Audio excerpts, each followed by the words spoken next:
A 1, 2, 3, 4.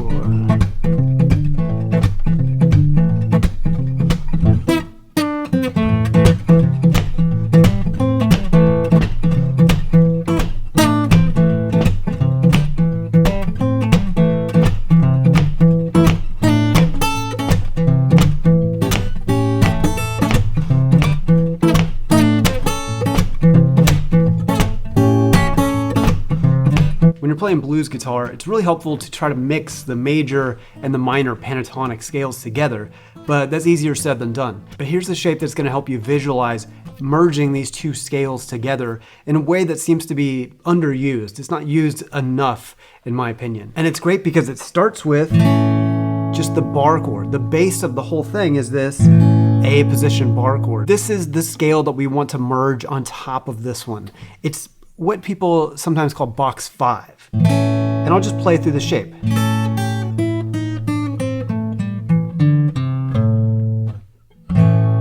So I'm using that box 5 shape on top of this chord. And I'm also including that blues note. So just by having this little chord shape down and then playing the minor pentatonic box 5 on top of it, you're essentially mixing the major and minor pentatonics together kind of automatically, just by thinking about one scale pattern on top of one chord shape. All right, a great way to practice this by yourself is by doing a call and response. So you do some riffs and then you do some rhythm parts. To keep things simple, let's keep the rhythm part the same. And this is kind of like from LaGrange from ZZ Top. It's a little bit different.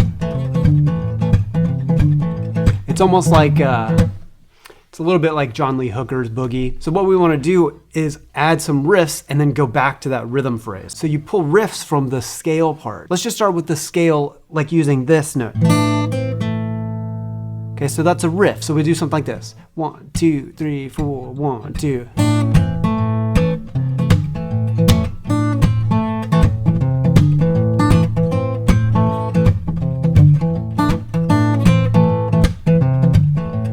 Now I'm playing in this kind of hill country style where I'm using percussion and kind of putting a lot of things together. If you like that style, you want to learn more about it, you can check out my course, Modern Acoustic Percussion. I've got a whole section in there about hill country percussion.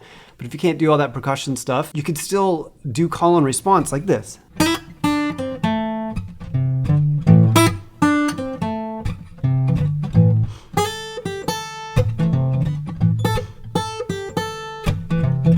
Okay, so you get the idea, and it's going to give you something to kind of play around with it so you're not just playing riffs. It keeps you in time. All right, so let's go over some riffs using this position. First, make sure that you start with this A bar chord shape. Hold this down and then see if you can reach out with the pinky and play this riff.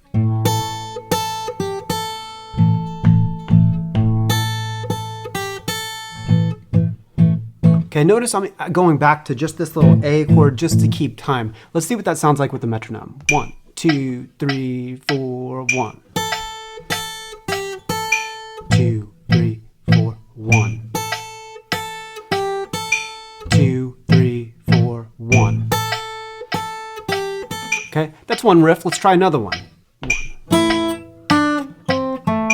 2, 3, 4, 1. Now the rhythm of all these riffs, the way that I'm doing this is going 1, 2, 3, 4, 1, 2, and 3, and 4, and 1, 2, 3, 4, 1, 2.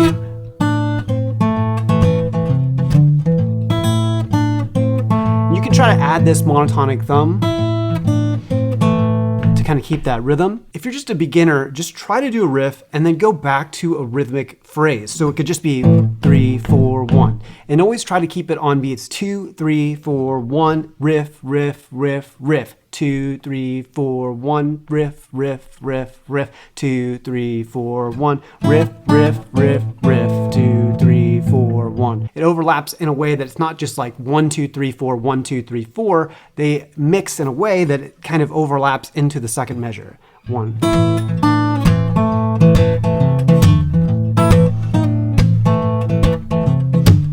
Let's check out one more riff.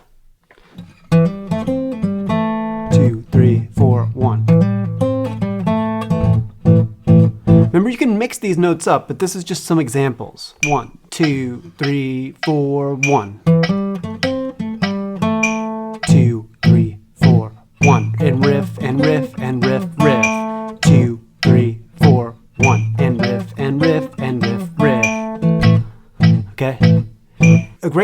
organize it so it's not just the same call and response over and over again is to alter the call phrases.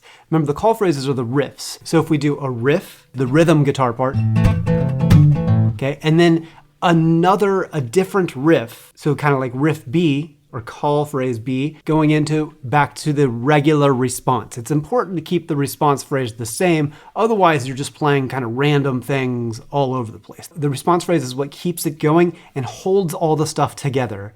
So I'm just gonna play like 2 or 3 call phrases going back and forth, and you'll hear how it sounds. Let's start with the rhythm. 2, 3, 4.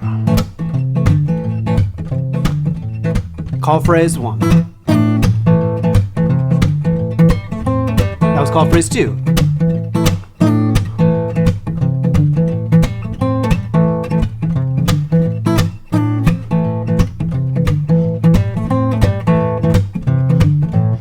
Let me walk you through that. So what I've done here is we took a variation of the first riff that we learned, and I added the blues note. So adding that little pull off here gives it a lot more blues flavor. That's riff 1. Response. Riff 2 is this. And then back to the response.